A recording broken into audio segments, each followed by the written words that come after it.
Hi guys, welcome to Pinnacle MedQuest. In this video, I am going to show you how I make my NEET error notes for physics, chemistry and biology and how I use them for revision. First, an error note is not about copying every question that you got wrong. We need to understand what we made the mistake and what we should remember from it. For physics, I read the mistake, the concept I missed, the correct approach and one important point that I need to remember. For chemistry, depending on the question, I write the reaction, formula or concept that I got wrong and then write the correct information. For biology, I mainly focus on NCERT based mistakes, confusing statements, facts and important keywords.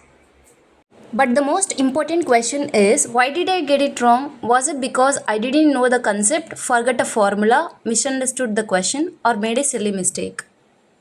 After every test, I analyze my mistakes and add only the important ones to my error book. Before my next test, I revise these mistakes again.